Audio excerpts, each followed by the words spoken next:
네, 안녕하세요. 여러분의 고민에 심리학 인사이트를 더해드리는 디얼 사이콜로지 시간입니다. 오늘은 저희가 또 특별한 공간에 또 특별한 교수님과 함께 자리에 왔습니다. 압구정역 근처에 있는 찻집 달리아라는 곳인데요. 이곳에서 문화심리학자 한민 교수님과 함께 이야기 나눠보려고 합니다. 교수님 오랜만에 뵙습니다. 네, 안녕하십니까. 네. 네, 멸종위기 1급 토종문화심리학자 한민입니다. 네. 오랜만에 인사드립니다. 교수님 이제 약간 액션도 생기셨네요. 예. 1급. 이렇게. 예, 자꾸 하다 보니까 네. 뭐가 이렇게 저만을 나타낼 수 있는 생기더라고요, 점점. 맞아요. 제가 조금 설명을 도와드리자면 네. 교수님께서는 어쨌든 한국 문화 심리학 중에서도 한국인의 어떤 그런 마음의 네. 생태라고 할까요? 예. 네, 그런 것들을 또 연구해 주시고 또 책도 써 주시고 강연해 주시면서 이제 일반인들에게 심리학 지식을 전달을 해 주시고 계십니다. 오늘은 교수님 또 새 책도 나온 기념하여서 네. 재밌는 주제들 준비를 해 봤는데요. 바로 한국인은 돈 없이도 행복할 수 있을까? 이 얘기에 대해서 좀 이야기해 보려고 합니다. 네. 네. 예, 한국 분들이 어려운 주제죠. 돈 없이는 행복할 수 없다고 느끼시는 분들이 많은데 네. 그 지점을 한번 다시 생각해 볼 수 있는 계기가 될 수 있지 않을까 합니다. 그러니까 이게 굉장히 어려운 문제인 것 같아요. 네. 그러니까 저도 이 주제에 대해서 딱 얘기했을 때 피디님도 근데 어느 정도는 있어야지 되지 않나요? 네네. 이게 먼저 나오더라고요. 그게 맞는 말씀인데 네. 그 어느 정도가 어느 정도인지가 네. 큰 문제죠. 맞아요. 네. 근데 이제 그 어느 정도마저도 이제 교수님께서 책에서 짚어주시기로는 너무 넘었다. 예. 뻥튀기 되어 있다라고. 그런 경향이 좀 있죠. 네, 그 얘기를 또 해주셨더라고요. 그래서 오늘 어쨌든 저희가 얘기해 볼 거는 그 한국인들이 돈에 대해서 왜 이렇게 뭐라고 할까 욕심부리고 네, 네. 좀 집착을 한다. 집착하고 이렇게 돈을 이렇게 너무 소중하게 여기고 결국은 돈 하게 되는지 네네. 그 원인과 그러니까 마음을 통해서 분석을 해보고요. 그 다음에는 어떻게 해야 하는지까지 이야기를 나눠보려고 합니다. 네. 네, 그러니까 일단은 어쨌든 책을 내주셨으니까 네. 책을 소개를 조금 드려야 될 것 같은데요. 네. 표중성님 안녕하세요. 멸종위기라고 해서 들어왔다고 또 댓글 남겨주셨고요. 예, 많은 응원 네. 부탁드리겠습니다. 네. 돈 없이 어떻게 살아요? 유유하고 먼저 쳐주신 분도 계시네요. 네네. 네. 네, 일단은 한국인의 부자 유전자라는 책을 내주셨는데요. 네. 어떤 계기로 내주신 책인가요? 제가 2, 3년 전에 어떤 조사를 봤는데요. 네. 그 퓨 리서치라는 회사에서 나온 조사였습니다. 그 세계 17개국, 18개국인가 방금 전에 봤는데 까먹었는데 17개국이었던 네네네. 것 같아요. 네. 자기가 행복하기 위해서 가장 중요한 게 뭐냐 이런 걸 물어봤거든요. 네. 근데 이제 대부분의 나라 사람들이 뭐 가족, 건강 뭐 이런 얘기들을 했는데 대부분이 가족이었고요, 사실은. 한국 사람들만 돈이 제일 중요하다라고 대답을 했다는 거죠. 그래서 뭐 당시에 뭐 여러 맥락에서 화제가 됐었고 좀 반성하는 계기도 됐었고 했는데 저는 이제 문화심리학의 입장에서 한국 사람들은 도대체 왜 이럴까? 왜 제가 하는 이렇게? 일이 좀 그거거든요. 왜 이럴까? 다른 나라, 다른 문화와는 달리. 그래서 그 답을 찾기 위해서 일단 시작을 했습니다. 왜 그럴까 한국 사람들은? 네. 그래서 그 계기로 시작을 해주신 이 책인데요. 네. 그 책 그럼 소개를 조금 해주실 수 있을까요? 네네. 일단은 이제 역사적이고 문화적인 맥락에서 한국 사람들이 왜 돈을 제1 가치로 두게 되었느냐. 이거죠. 문화라는 게 이 사람들이 어떤 환경과 조건에 적응하기 위해서 만들어낸 가치관, 거기서 비롯된 행동 체계라고 볼 수가 있는데 그 얘기는 한국 사람들이 적응하기 위해서, 삶에 적응하기 위해서 돈이 제일 중요하다는 생각을 했다는 거거든요. 그래서 어떤 그 역사적인, 사회적인 변화를 우리가 겪어왔느냐, 그게 사람들의 마음에 어떻게 영향을 미쳐왔느냐, 이것을 이제 앞부분에는 다루고 있습니다. 거기서 이제 돈이 곧 생존이었던 우리 역사에 네. 대해서 좀 설명해 주셨잖아요. 네네. 최근에 그 드라마 폭삭 속았수다 예. 보셨나요, 교수님? 지금 찜만 해놓고 네, 아직 못 보셨군요. 통시간이 나기를 기다리고 있습니다. 제 생각에는 그 드라마를 교수님께서 보시면 네. 또 그걸로 컨텐츠 만드실 게 많을 것 같아요. 예. 그러니까 그만큼 뭔가 우리가 이래서 돈을 중요하게 생각을 했구나 이런 생각이 좀 들더라고요. 네. 거기서 이제 그 해녀 엄마가 네. 순병에 걸려가지고 이제 음. 오늘 내일 하는데도 바다에 들어가서 네. 전복을 따시는 거예요. 그렇죠. 근데 이제 그 이유가 뭐냐면 우리 딸 한 푼이라도 더 쥐어주고 가야 된다고 이렇게 얘기를 하시더라고요. 네. 네.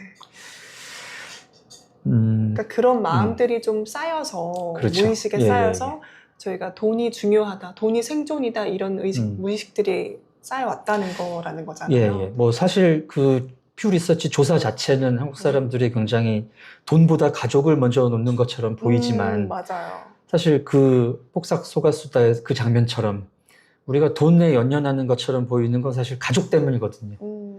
우리가 경험해온 한국의 역사들이 돈이 없으면은 말 그대로 가족을 내가 배불리 먹이지 못하고 가르치지 못하고 가족이 같이 살 수 없었던 그런 시절들이 있었기 때문에 우리가 돈을 중요시할 수밖에 없지 않았나. 그렇습니다. 이 네. 얘기를 한번 좀 해보면 좋을 간단하게, 것 같아요. 네, 왜냐면 제가 또 질문을 드렸거든요. 그럼 어떻게 이게 한국인의 역사적, 문화적 배경과 연결이 되는지. 네네네.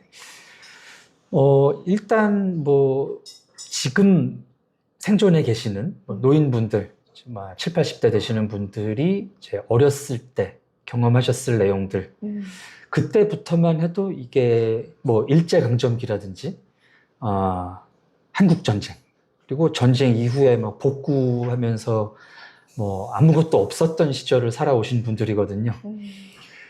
게다가 이제 현대 사회가 되면서 또 의학은 발전을 해서 그 영아 사망률은 줄어들고 또 전후에 또 베이비붐 시대가 되고 그래서 인구는 막 폭발적으로 늘어나고 하는데 일자리는 굉장히 없던 시절이었습니다.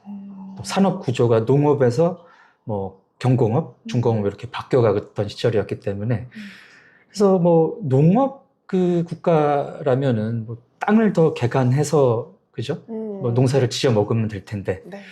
우리가 또 인구가 또 갑자기 너무 늘다 보니까 땅도 제한이 되고 또 농사를 점점 짓기가 어려워지고 네. 다른 산업으로 가야 되는데 거기는 또 충분한 일자리가 없었던 때라는 거죠.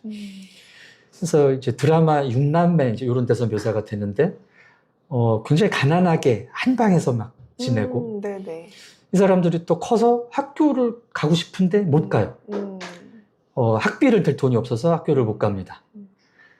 그럼 또 다 못 가르치면은 안 되기 때문에 이제 뭐 가장 첫째 아들. 예, 첫째 아들 주로 네, 맞아요. 이렇게 키우고 나머지들은 막 공장 다니면서 학비 맞아요. 대고 네. 뭐 그랬던 시절이죠.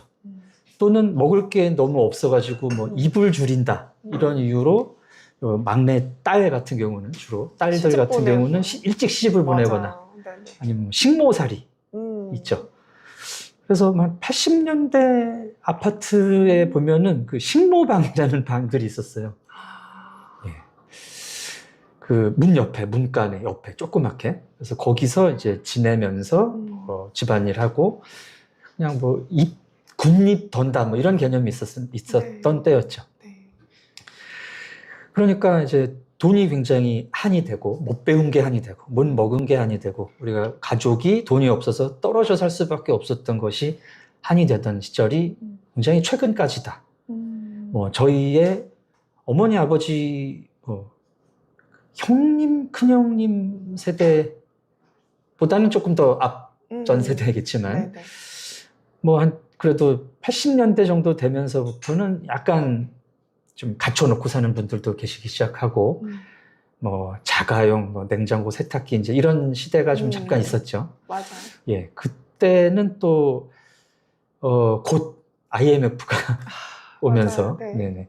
우리가 좀 살만해지는가 했더니 굴곡이 많은 역사였습니다. 예, 생각해 보면 사실 이런 생각들을 우리가 잘 안 합니다. 현생을 사는 게 바쁘기 때문에 어떻게 우리가 살아왔나 이런 생각을 하기가 쉽지 않은데 조금 생각해 보면 그런 과거가 있었거든요. 뭐 20년 전만 이렇게 생각을 해봐도 네. 많이 달랐잖아요. 저희 그렇죠. 문화가. 예. 그리고 또 더 나아가서 이제 한 3, 40년 전으로 또 가면은 네. 그때는 이제 완전히 말 그대로 절대 빈곤이 화두였던 시대고 또 IMF 이후에는 좀 사는 것 같긴 한데 그래도 막 야반도주하는 집 생기고 네, 맞아요. 막 극단적 선택들 막 가장들께서 하시고 음, 그래서 역시 돈이 없어가지고 우리가 이렇게 불행하다라는 음. 생각이 있었죠. 네. 또 그 이후에는 이제 고용 불안정이랄지 금융위기 또 이제 현대사회의 어떤 불확실성이 커지기 시작하는 시대거든요. 2000년대 이후에는. 그래서 이런 역사적 경험이 있는 한국 사람들은 이런 불안하고 불확실한 시기에 돈이라도 있어야 된다. 그게 없으면은 예전처럼 그렇게 굶고 그런 한이 다시 생길지 모른다. 이런 인식 때문에 이제 돈을 가장 앞에 어찌 보면 둘 수밖에 없었던 게 아닌가 그렇게 네. 생각이 됩니다. 그러니까 딱 그 말씀해 주셨던 그 흐름들이 네. 우리가 왜 이렇게 돈을 중요하게 생각을 했는지 이해가 되는데요. 근데 요즘은 사실 돈과 생존을 저희가 연결지어서 생각하진 않잖아요. 그렇게까지는 안 하죠. 네. 근데 그럼에도 불구하고 돈이 많아야 된다. 이 부자 열풍. 네네. 주식하고 코인하고 부동산 투자해야 된다. 뭐 월천 벌기 막 이런 부자 열풍이 엄청 불고 있거든요. 네네. 그래서 책을 써주시기도 한 거고요. 그럼 어떻게 이렇게 연결이 되는 걸까요? 예. 어느 시점부터 우리가 그 삶의 이유를 돈으로 이제 규정하기 시작한 게 근본적인 이유인 것 같은데요. 제가 지금 말씀드렸던 뭐 한 90년대 초반 정도까지만 해도 우리가 좀 잘 살아보자. 이 정도 좀 갖추고 최소한의 어느 정도 뭐 살면은 행복한 게 아닌가라는 생각이 있었습니다. 근데 어떤 그런 가시적인 목표들이 달성이 되면서 네. 그러니까 뭐 내가 발 뻗을 집이 있고 그렇죠. 차가 있고 예. 우리 애들 다 안 예. 굶기고 먹이고 네네네. 있고 뭐 학교 보내고 네. 또 뭐 사회적으로는 우리 사회가 뭐 민주화도 이루고 문화적으로도 어느 뭔가, 정도 예. 네, 성과가 네, 있었죠. 성과가 있고 그런 게 이제 보이다 보니까 사람들이 사실 살아갈 이유가 굉장히 중요하거든요. 네. 거기서 한국 사람들이 선택한 것은 내가 좀 더 부자가 되는 거를 선택한 게 아닌가 싶어요. 또 그게 이제 뭐 그런 불확실한 상황 속에서 나를 지키는 방법이라고 생각한 게 우선이겠지만 좀 더 부자가 되고 그걸 알 수 있는 게 이제 90년대 후반 2000년대 초반에 불었던 부자 열풍. 부자 아빠, 가난한 아빠. 맞아요. 그 책 저도 기억나요. 네. 그리고 김정은 씨가 하셨던 선전. 부자 되세요. 맞아요.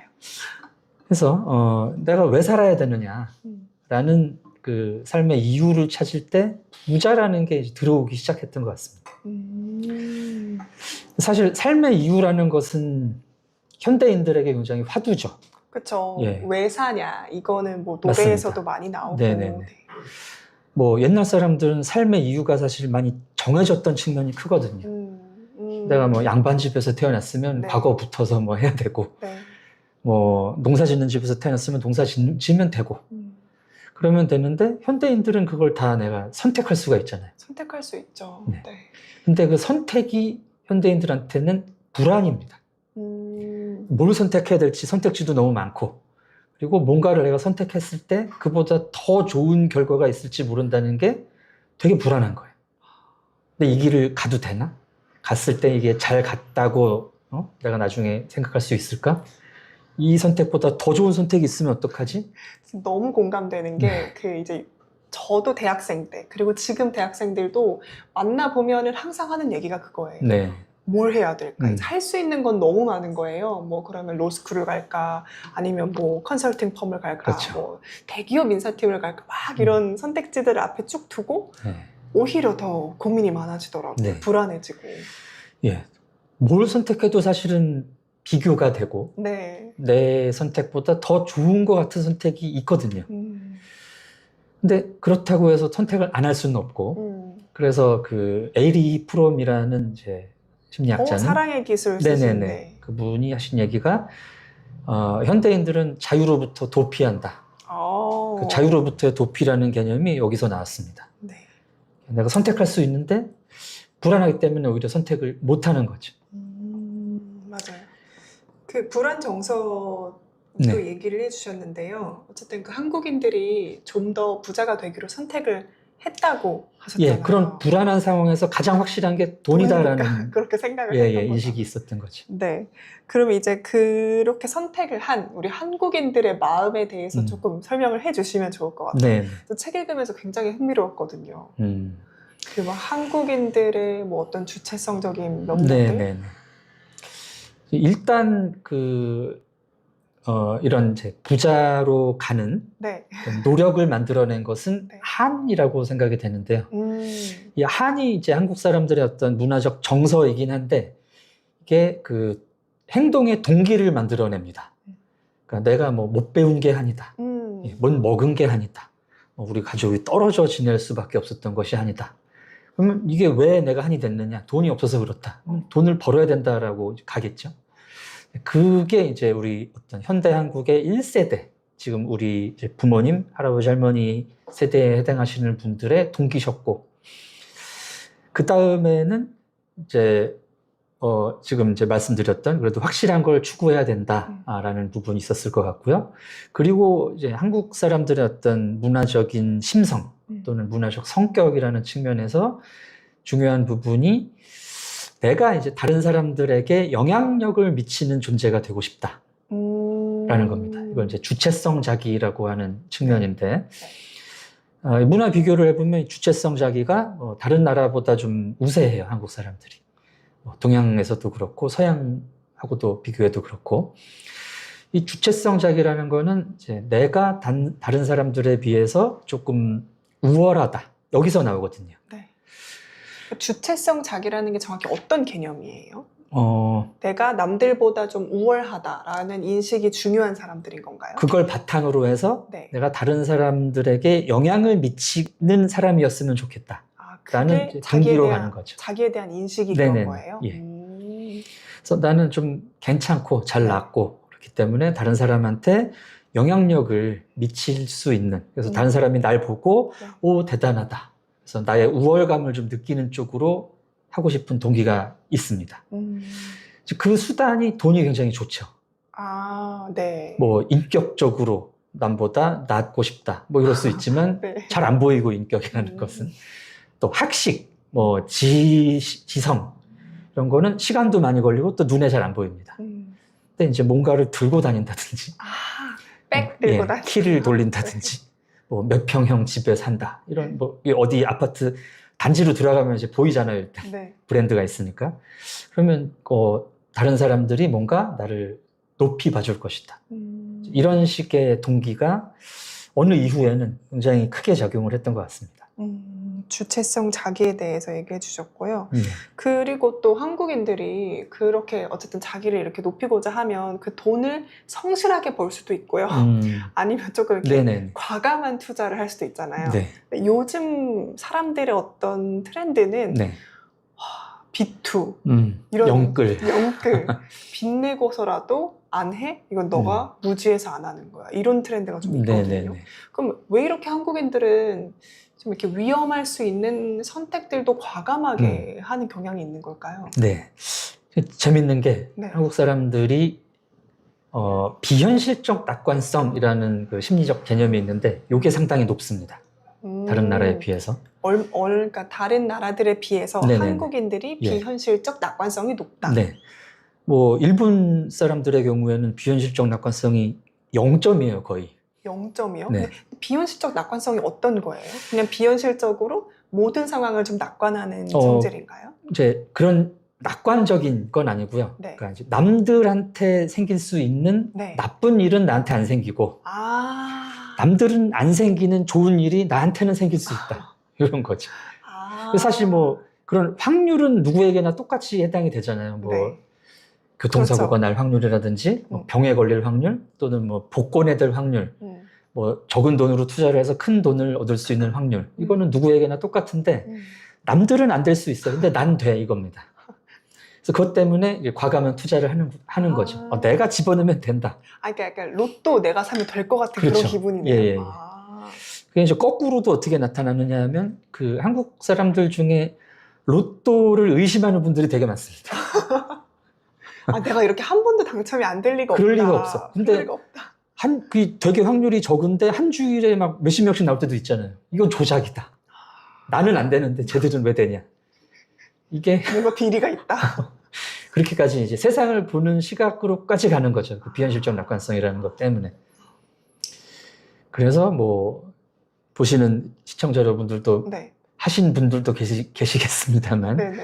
빚내서 투자를 한다든지 네네. 퇴직금 땡겨가지고 네. 넣은다든지. 있어요. 그렇죠. 정말로. 네. 사실 이런 식의 투자는 투기죠. 투자가 아니라. 음. 뭐 누구나 말리는 음. 형식의 투자인데 한국인들은 그걸 굉장히 많이 한다. 그러니까 왠지 내가 다 봤거든요. 그러니까 이게 딱 있어요. 내가 다 공부해봤고 내 느낌에는 이게 지금 이 타이밍이야. 약간 이러면서 그렇죠. 비현실적으로 낙관하고 이렇게 도전을 하는 거잖아요. 그래서 저는 그 신기했던 게 내가 이렇게 봤어. 내 느낌이 맞아. 이런 것도 한국인의 특징이라고 하더라고요. 좋은 지금 지적해 주셨는데 그 우리가 많이 쓰는 표현 중에 그게 있습니다. 내가 볼 때는 내가 볼 땐. 내가 볼 땐 말이야. 이거 돼. 이거 된다. 이제 내가 볼 땐 이거 들어가는 돼. 거지. 이렇게. 들어가는 거죠. 에휴. 굉장히 주관적이고 나 중심적인 어떤 마음의 습관이 한국 사람한테 분명히 있죠. 그게 어떤 거예요? 나 중심적인 마음 습관이라는 게? 그게 그 주체성 자기 또 이제 높은 자기 가치감에서 오는 것 같은데요. 네. 어떤 이제 세상 내가 경험한 일을 내 입장에서 해석을 하는 거죠. 그래서 뭐 좋은 일이 있으면은 내가 이게 괜찮은 사람이기 때문에 나는 이걸 될 수밖에 없었던 거야. 네. 그게 이제 당연하게 받아들이고. 네. 내가 안 좋은 일이 있으면은 나는 좋은 일이 생겨야 되는데 이거는 누군가의 농간이야. 조작이야. 뭐 나라가 이걸 금지해가지고 내가 코인에 제때 못 들어가서 부자가 못 됐어. 이런 식으로 가는 거죠. 남 탓을 좀 하게 되는 그런 거네요. 그래서 이 남 탓 때문에 사회 갈등의 소지가 되는 부분도 굉장히 큽니다. 맞아요. 그 얘기도 책에서 좀 해주셨어요. 네네. 그러니까 우리가 뭐 이렇게 지금 출생률이 낮은 거는 젊은 세대가 애를 안 낳아서 그래 이렇게. 네, 그런 탓도 하고 또 이제 청년 세대는 그 기성 세대가 자기들은 많이 벌고 충분히 이걸 분배를 안 해놔서 그래. 이렇게 이제 서로 탓하는 식으로 가는 거죠. 사회 갈등도 거기서 나온다 얘기해 주셨고요. 또 그 한국인이 자기 가치감이 굉장히 높아서 네네. 이게 또 돈을 대하는 태도랑도 영향을 미칠 수도 네네. 있다고 했잖아요. 네. 그러니까 자기 가치감이라는 게 이제 내가 괜찮은 사람이다, 나은 사람이다, 좀 다른 사람들보다 우월하다 이제 이런 생각이거든요. 그리고 이제 나한테 좋은 일이 생기고 나쁜 일은 안 생길 거다 이런 믿음으로 가는데 일단은 이제 돈을 내 거라고 생각을 하죠. 돈을 내 거라고. 내 돈이 아닌 돈을 내 거다. 내 돈이 아닌데도 내 네네. 거라고 생각을 그러니까 한다. 이제 쉽게 말씀드리면 내가 투자하면 저건 내 돈이 된다. 네. 내가 사면 거긴 뛴다. 네. 이런 식의 생각으로 이어지고. 네. 왜냐면 내가 했으니까. 그렇죠. 가치 있는 소중한 내가 했으니까. 그러니까 왠지 될 것 같은 거예요. 그러니까 막연한 나에 대한 믿음입니다. 그리고 이제 또 하나는 높은 기준으로 가요. 높은 기준이요? 네. 그러니까 기본적으로 내가 대단한 사람이기 때문에 나는 이 정도를 누릴 권리가 있어. 약간 이런 인식이 깔려 있습니다. 그럼 약간 자기 자신을 보는 메타인지가 좀 낮은 건가요? 그렇게도 볼 수 있죠. 그러니까 이제 자기 객관화가 조금 부족한. 네. 그러니까 이제 자기를 좀 이상적으로 높이 평가하고 있는 부분이 많이 크죠. 그래서 이제 지금 나의 현실에 굉장히 만족하기가 힘들어요. 이 얘기 해주셨던 것 같아요. 그 이상적인 자기가 있고 네네. 현실적인 자기가 있고 이런데 네. 다른 사람들은 그냥 이상적 자기는 내가 이런 나의 이상적인 모습 그리고 현실적 자기는 이랬으면 좋겠어 정도인데 네. 이제 한국 사람들은 그 이상적 자기가 나야 라고 생각을 하는 내가 경향이 아닌데, 있죠. 네. 내가 아닌데도 그게 그렇게 나다. 되어가야 할 모습이고 그럴 수는 있는데 이게 나라고 생각하면은 여러 가지로 그 힘들어지는 부분이 많습니다. 이제 시청자 여러분들 포함해서 우리가 많이 하는 얘기가 내가 이런 회사 다닐 사람이 아니야. 내가 이 돈 받고 이 노동 강도에 이 생활을 하면서 있을 사람이 아니다. 너 내가 누군지 알아. 네, 내가 이런 그렇죠. 대접 받을 사람 아니야. 그러니까 이제 괜히 뭐만 해도 날 무시했다 그러고 그러니까 이런 게 그 자기 가치감에서 오는 경험들이죠. 알겠습니다. 교수님 설명해 주신 게 그 비현실적 낙관성 그리고 자기 가치감, 주체성 자기 얘기해 주셨는데요. 물론 그럼에도 주체성 자기보다 한국인들의 50%는 자율성 자기가 그래도 있다라고 또 얘기해 주셨잖아요. 네네. 그 부분은 그러니까 사실은 자율성적이라는 것은 다른 사람에게 신경을 별로 안 쓰는 거예요. 나의 만족, 나의 목표, 요게 이제 어떻게 보면 건강한 거네요. 네네. 네. 근데 이것과 함께 주체성 자기가 이제 같이 높다 보니까 한국 문화에서는 이제 다른 사람과의 비교라든지 다른 사람에게 내가 미칠 수 있는 영향 네. 또는 다른 사람이 나에게 뭐 가하는 뭐 손가락질, 시선 이런 게 신경이 쓰일 수밖에 없죠. 알겠습니다. 네. 네. 그래서 책에서 교수님께서 그 부자가 아닌 삶은 그러면 어떻게 살아야 할까? 우리는 왜 이렇게 부자가 되고 싶어 하는 걸까? 얘기해 주셨는데요. 그걸 또 한마디로 정리를 해 주셨어요. 네. 부자가 되는 거는 한을 푸는 일이다. 이렇게. 네. 그래서 이 한을 그 문화심리학적으로 좀 정의를 하자면 나의 가치가 좌절되거나 이렇게 구현되지 못할 때 사람이 경험하는 좌절감에서 이제 한이 비롯됩니다. 네, 한국 사람들이 그 뭐 돈을 굉장히 이제 중요하게 생각하게 됐고 부자가 되는 것이 나의 가치를 실현하는 거라고 생각을 하시기 때문에 그렇지 못한 상황, 내가 돈을 못 벌고 나보다 부자인 사람들이 많이 있는 상황을 한이라고 받아들일 소지가 크죠. 그래서 이 한이라면 한은 또 풀어야 되기 때문에 극복을 해야 되기 때문에 그렇게 받아들이는 것 같습니다. 네, 알겠습니다. 저희 그 속담 얘기로 넘어가기 전에 네. 재밌는 게 있어가지고 교수님께서 약간 최강록 셰프님이랑 말투가 비슷한 것 같아요. 그러세요? 근데 말씀 좀 더 잘하시네, 최강록 셰프. 네네. 라고 도갈님이 댓글 남기셨네요. 들어보신 적 있으세요? 예, 조금. 들어보신 적 있으세요? 네. 저는 그렇게까지는 생각을 안 해봤는데. 들어보신 적 있으시면 제대로 보신 거네요. 네. 알겠습니다. 네, 양치기 소녀님께서는 제가 그래서 SNS를 중독적으로 하다가 자꾸 비교하게 되고 슬퍼지고 네, 힘들어서 결국은 모두 다 끊었습니다. 또 이렇게 이야기를 해주셨습니다. 감사합니다. 예. 그래서 사실 그 SNS가 해로울 수 있는 것이 이제 그런 사람들을 보고 이제 나를 비교하게 되는 거잖아요. 네. 사실 이제 이 책의 궁극적인 제가 드리고 싶은 메시지는 비교를 해도 영향받지 않은 나를 만드는 것에 가깝습니다. 사람이 비교를 안 할 수는 없죠. 하죠. 예. 안 할 수 없죠. 또 뭐 핸드폰만 들면 보이는데 TV만 틀면은 남들이 사는 게 보이는데 비교를 안 할 수는 없습니다. 근데 비교를 해도 내가 괜찮을 수 있으려면 그 사람의 삶은 그 사람의 삶이라는 것을 내가 이제 구분하실 수 있어야 되는 거죠. 그러기 위해서는 이제 내 삶은 따로 있다라는 인식이 먼저 이제 앞서셔야 될 것 같습니다. 내 삶은 따로 있다. 네. 알겠습니다. 그러게요. 도갈님께서 또 얘기해 주신 게 남과 다른 특성과 장단점이 내게 있다는 거를 네. 인정하면 될 것 같다라고 이야기를 해주셨어요. 좋은 말씀입니다. 네. 다른 질문들 전에 그냥 난님 질문이 지금 딱 들어와서 한의 민족 인정은 한다. 근데 그럼 요즘은 어떨까요? 네네. 이 질문 해주셨어요. 네네네. 그 한이 많은 분들이 이제 옛날 개념이다라고 생각을 많이 하세요. 네, 그러니까 우리가 한이 있나? 왜냐면 저희는 또 뭔가 이렇게 마음에 안 들면 또 얘기하고 막 이런 얘기도 많이 듣잖아요. 그런 표현은 많이 달라졌는데 네. 그 본질은 여전합니다. 그래서 이제 계속해서 한의 민족이라고 저는 생각을 하고 있는데 네. 한의 제일 앞에 있는 게 그 나의 가치가 좌절되는 상황, 거기에 대한 어떤 억울함, 분노 이런 거거든요. 네.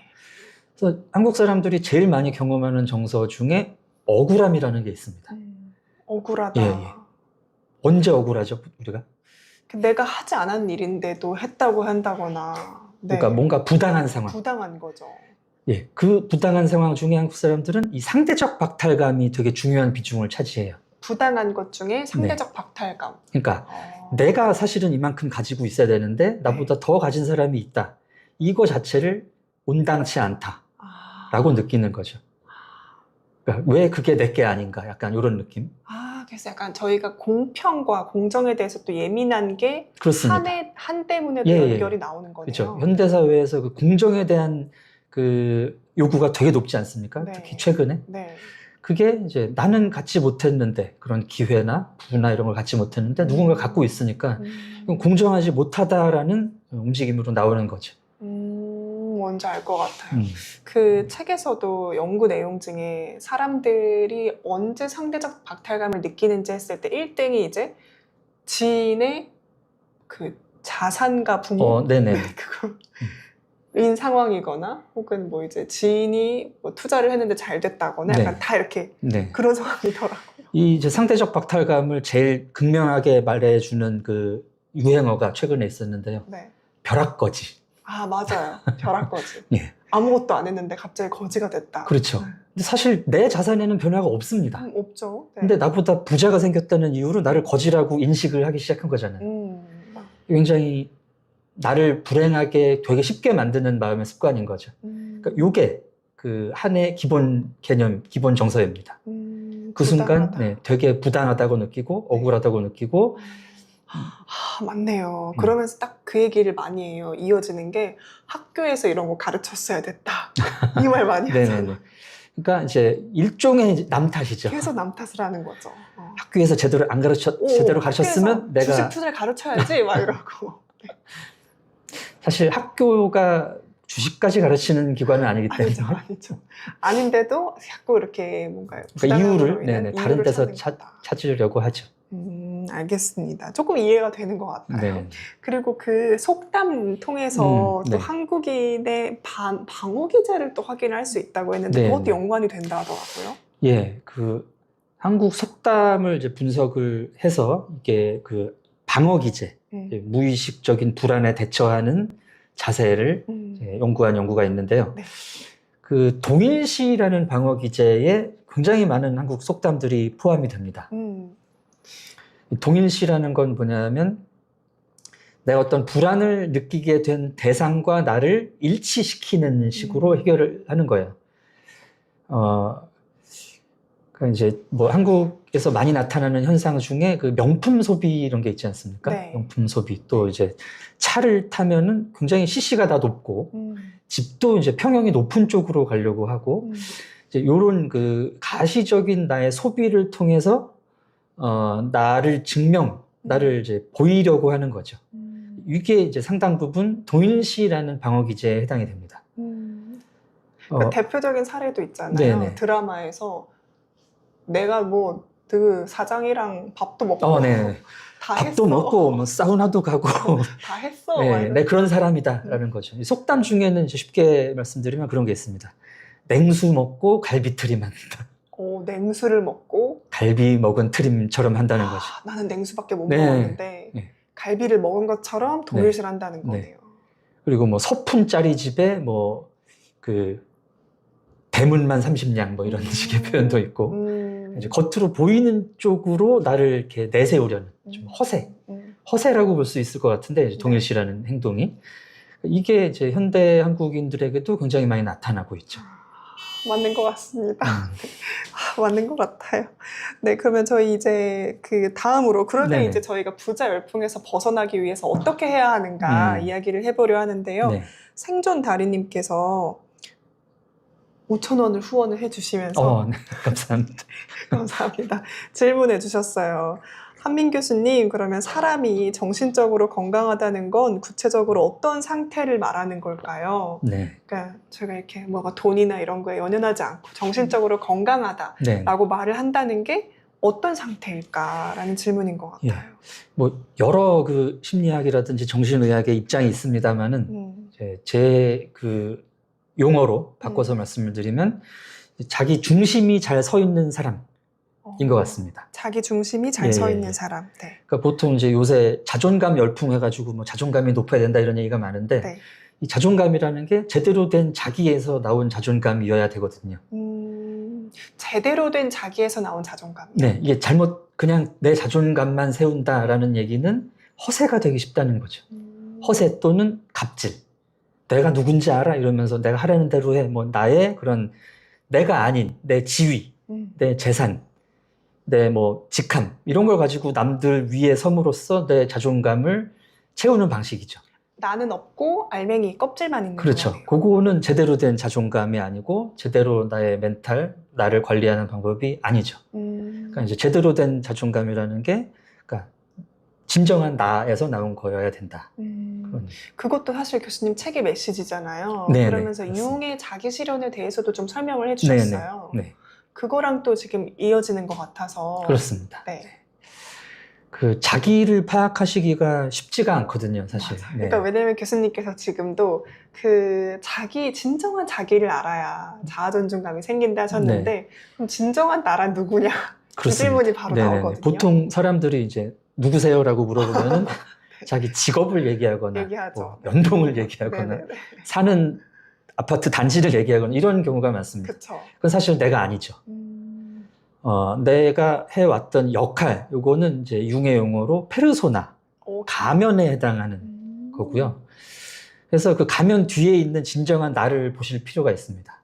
이것은 내가 뭐 들고 다니는 뭐 제품이라든가 내가 사는 집이라든지 내가 사는 차로 나타내는 것이 아니고 나만 알 수 있는 거죠, 말 그대로. 때로는 어떤 그림자 뒤에 가려진 내가 보기 싫어하는 그 부분까지도 나로 받아들이고 수용을 할 수 있을 때 거기서부터 이제 나의 삶이 시작이 되는 거죠. 어려운데요? 네, 어렵습니다. 조금 쉽게 예, 설명해 주신다면요? 어렵기 때문에 그 남들이 따라가는 길을 네. 뭐 연봉이 몇이 돼야 된다, 뭐 이런 부자의 기준들 있지 않습니까? 그걸 따라가는 삶만 살아서는 나를 볼 수가 없는 거예요, 일단은. 그래서 이제 본인을 좀 돌아보는 시간을 좀 많이 가지셔야 되고, 네. 내가 진정으로 원하는 것이 무엇인지. 내가 저 TV에 나오는 사람들처럼 큰 집에서 큰 차 타면서 애들 뭐 수백만 원씩 학원 보내가면서 사는 게 내가 진짜 원하는 건지, 네. 그게 내가 원하는 행복인지, 그게 아니라면 다시 거기서 시작을 하셔야 된다는 거죠. 내면의 목소리. 네.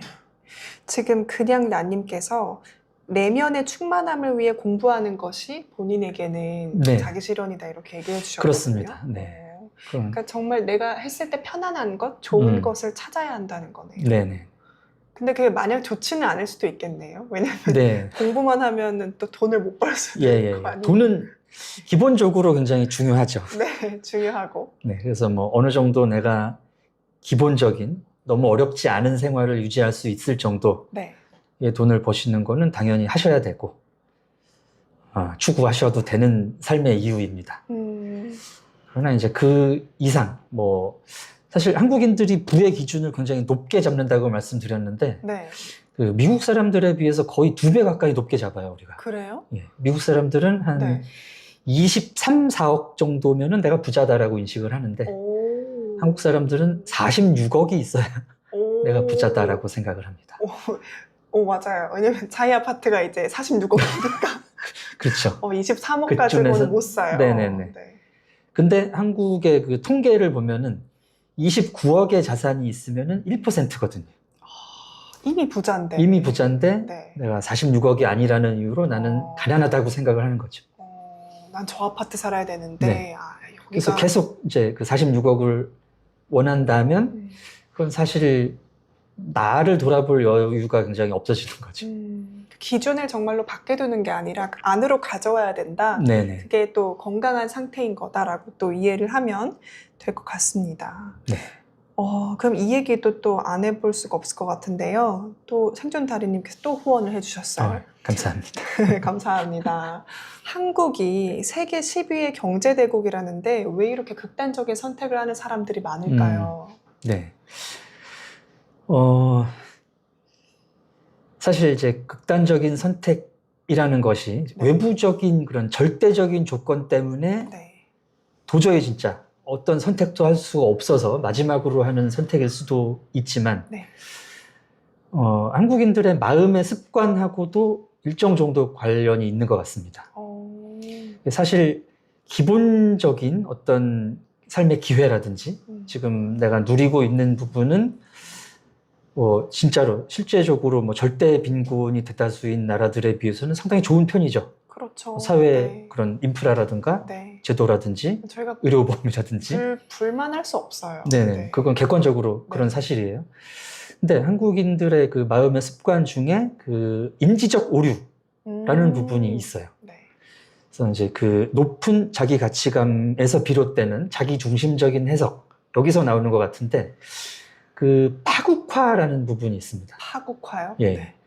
그래서 이분법적 사고, 파국화, 이제 이런 마음의 습관인데, 쉽게 음. 말씀드리면은, 지금 내가 처한 상태가 망했다라고 음. 생각을 하는 거예요. 음.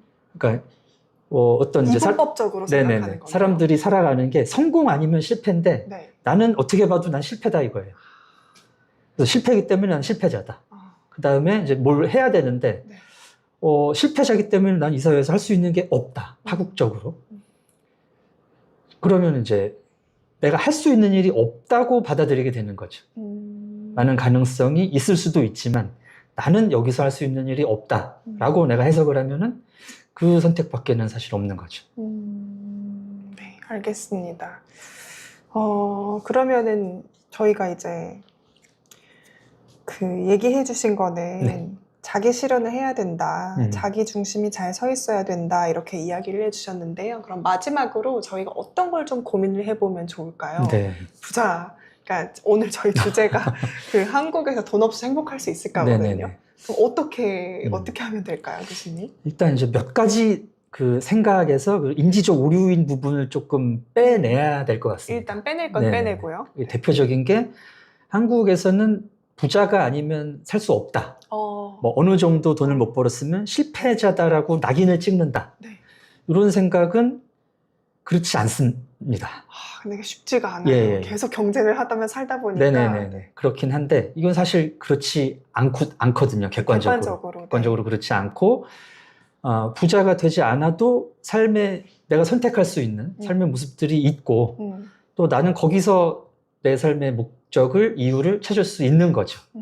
그럴 수 있는 사람이다 라는 생각이 이제 가장 앞서서 있으셔야 될 것 같습니다. 네, 알겠습니다. 그게 가장 중요하다. 네네. 네. 그 다음에는 나답게 사는 것, 비교하지 않고 하는 것, 고민하는 것도 네. 얘기해 주셨어요. 그 샤인이라는 영화에 네. 이제 옛날 영화입니다만은 네. 초반에 이 피아니스트 그 데이빗 헬프갓이라는 피아니스트가 나오는데 네. 엄청나게 이제 경쟁자들하고 비교를 하면서 스트레스를 받아요. 그래서 결국에는 이제 아버지의 기대를 충족하지 못하고 내가 경쟁자들한테서 그 계속 지니까 열등감 뭐 그런 것 때문에 이제 정신 이상까지 온 분인데 나중에 이제 정신적인 문제를 극복하고 자기 삶을 찾거든요. 내가 진짜 피아노를 좋아했었고 내 삶에서 이제 그 삶의 이유를 새롭게 찾으면서 옛날에 그 굉장히 열등감을 느꼈던 경쟁자의 연주회에 보러 가서 정말 진심으로 기뻐하면서 감탄을 합니다. 그게 이제 비교의 마지막 차원이라고 저는 생각을 하는데, 나의 삶의 이유를 찾은 분이잖아요, 이분. 네, 그렇죠. 나는 피아노를 쳐야겠다. 피아노를 치는 게 내가 좋고, 네. 사람들이 그런 나를 사랑해주고, 나는 거기서 나의 행복을 느끼고 있으니까, 나보다 더 기술적으로 피아노를 잘 치든지, 나보다 더 피아노로 돈을 많이 버는 사람의 행복은 나랑은 상관이 없는 거죠. 그렇죠. 나는 행복하니까. 네. 그래서 그 사람이 잘한 거를 있는 그대로 보고 박수를 쳐줄 수 있는 거예요. 그러네요. 예, 그래서 내 삶의 이유를 찾은 분들은 이렇게 하실 수 있지 않을까. 그래서 뭐 인스타에 막 시계 올리고 뭐 차 올리고 그러면은 잘했다 너. 너 돈 많이 벌었네. 어린 나이에 좀 멋지다. 이렇게 할 수 있는. 이해가 딱 됐습니다. 네. 그 교수님께서 오늘 방송 초반에 얘기해 주셨던 비교를 해도 행복할 수 있는 사람이 딱 이 모습이네요. 그런 것 같습니다. 네. 그래서 그 샤인이라는 영화를 추천드리고요. 샤인이라는 영화를 추천을 하겠습니다. 해주셨습니다. 네, 그러면은 저희 마지막 질문 하기 전에 시청자분께서 재밌는 질문 주셨거든요. 네. 우리 모두는 뭐뭐 하기 위해 이 세상에 태어났다라는 문장에서 교수님이라면 어떤 말을 넣으실 건가요? 뭐뭐 하기 위해 사는 이유를 찾기 위해 사는 이유를 찾기 위해 굉장히 실존주의적인 대답을 해주셨네요. 어떤 특정한 이유 때문에 사는 사람은 사실 없습니다. 그걸 타고나지도 않고 네. 그러니까 현대사회에서는 그렇게 얘기를 하죠. 네, 맞아요. 뭐 양반으로 태어나지도 않고. 네네. 네. 그렇기 때문에 뭐 기왕 태어나서 살아가는 것을 내 삶의 이유를 찾으면서 사는 게 내가 살아가는 이유가 가장 큰 이유가 아닐까. 네. 네. 그렇게 하면은 또 내면의 단단함도 생겨서 네. 비교를 해도 정말로 그냥 응원하는 마음으로 박수 쳐줄 수 있게 되니까 그 경지까지 그렇죠. 오르면 좋을 것 같습니다. 네. 네. 그 다음에 이 질문 제가 준비한 마지막 질문이랑 좀 비슷한 것 같은데요. 제가 교수님한테 그러면 교수님은 선택할 수 있다면 부자의 삶과 행복한 삶 중에 어떤 걸 선택하시겠냐 여쭤봤어요. 부자이면서 행복한 삶 살면 제일 좋겠죠. 그쵸? 예. 그런데 그러면 그걸 못하는 경우가 훨씬 많으니까. 네네네네. 예. 그래서 이제 드리고 싶은 말씀이 네. 그 자기 객관화라는 개념인데요. 사시다 보면은 내가 어느 정도 부자가 될 수 있는 사람인지 감이 올 때가 있습니다. 나는 이 정도 부를 벌겠구나. 네네. 내 인생에서. 이게 내 한계구나. 내 깜냥이고, 내 능력이고, 내가 살아온 나의 인생 행로에서 나의 범위다라는 느낌이 올 때가 있어요. 거기서 나의 그 부에 대한 생각, 또 행복에 대한 생각을 다시 잡으시는 거죠. 예. 그 시점이 왔는데, 그래도 나는 46억을 벌어야 된다. 그러면 이제 불행한 길로 가시는 거고. 나는 그 정도까지는 못 벌겠구나. 그러면 이제 내 그 목표에서 행복을 찾으시면 되지 않을까. 저는 그러고 있습니다. 네, 알겠습니다. 저는 사실 그렇게 못 벌 사람이라는 감이 와서. 시청자분은 교수님 부자냐고 여쭤봤는데. 네, 저는 깜냥을 깨달았다. 네. 지금 통장에 잔고가 거의 없습니다. 또 아이들 키우시니까요. 네네, 또 그건 쉽지 않습니다. 그것도 그렇고. 예. 네. 그러면은 의식주나 건강 외에 또 우리가 행복하게 할 수 있는 그런 게 교수님한테는 또 어떤 게 있을까요? 이게 행복하게 되게 있을 위해 꼭 있어야 되는 거예요. 행복 연구자들이 이제 최근에 네. 제일 강조하는 부분인데 관계입니다. 관계. 네네. 가장 사람이 우울하고 불안해지는 게 고립돼 있을 때거든요. 네. 요새 이제 뭐 나 혼자 산다라든지 여러 가지로 삶의 그 방향 자체가 그렇게 가는데 사실 굉장히 불행해지는 지름길입니다. 1인 가구가요? 네네네. 그러니까 1인 가구 뭐 살 수 있죠. 뭐 결혼 안 하시고 뭐 아이 안 낳고 살 수 있는데 그러더라도 사람이 계속 만나고 뭔가 관계를 내가 맺고 유지하고 거기서 나의 삶의 의미도 찾고 정서적 지지도 받고 그런 게 굉장히 중요하죠. 맞아요. 또 그런 깊은 관계뿐만 아니라 요즘은 느슨한 관계도 많이 네네. 강조해 주시잖아요. 그렇죠. 그러니까 한국 사람들이 관계 피로감을 많이 느끼는 게 기대가 또 커서 그래요. 아, 그래요? 네네. 관계에 대한 기대가 커서 관계를 필요하게 느낀다고. 그러니까 뭐 이를테면은 이 사람은 나랑 굉장히 친하고 내가 이 사람을 가족처럼 생각하기 때문에 말하지 않아도 날 다 알아주겠지 라든지 내가 뭐 해달라면 다 뭐 해주겠지 이런 기대. 근데 그렇지 않잖아요. 않죠. 그럴 때마다 이제 굉장히 깊게 충격을 받으시고 아니 관계 필요 없어 라고 또 그 이분법적 사고와 파국화를 하시는 거죠. 그래가지고 막 최근 그 유행하는 책들 보면은 관계를 끊어라 막 이런 류의 책이 많은데 많이 봤어요. 저도. 네네네. 되게 위험한 징조입니다. 그래서는 안 되는 거죠. 알겠습니다. 그래서 관계가 또 행복을 위해서 중요하다 얘기를 해주셨습니다. 네, 행복하다고 얘기해 주시는 분도 계셨고요. 오늘 저녁은 갈비 먹겠다는 분도 계셨습니다. 갈비의 행복. 네, 그래요. 마지막으로 교수님, 저희 신간 그래도 좀 자랑해 주시고 끝내면 좋을 것 같아요. 네. 이 책은 그 21세기 북스에서 인생 명강 시리즈 중에 하나고요. 그런 그 중요한 시리즈에 제가 한 편을 차지하게 돼서 굉장히 자랑스럽게 생각하고 부자 열풍 속에서 내 삶의 중심을 고민하시는 분들에게 실질적인 도움을 드릴 수 있는 책이라고 생각이 듭니다. 네. 그리고 굉장히 읽기 쉽게 써주셨어요. 네. 감사합니다. 끝인가요, 교수님? 구매해서 한번 보시면 감사하겠고 본인의 삶에도 도움이 되실 거라고 제가 확신하고 있습니다. 네, 재밌어요. 저는 그 사람 마음을 보는 게 너무 재밌는 것 같아요. 아, 우리 마음이 이렇게 특성이 있기 때문에 이렇게 행동을 하는구나. 네. 이래서 사람들이 이런 현상이 나타나는구나 하고 이해가 되니까 네, 그런 재밌습니다. 네, 뭐 우리 현상 이해에도 도움이 되죠. 맞아요. 현상 이해에 도움이 많이 돼요. 그리고 아, 저 사람 왜 저럴까에도 도움이 많이 됩니다. 네. 그러면 오늘 한민 교수님 마치고 진행한 방송은 여기서 마무리하겠습니다. 저희는 다음 주에도 돌아오는데요. 네. 다음 시간에는 저희 더 재밌는 얘기 준비했어요. 무속신앙? 사주를 어디까지 봐야 되는가? 그런 얘기 준비해 보도록 하겠습니다. 그러면 다음 시간에 또 뵙겠습니다. 감사합니다.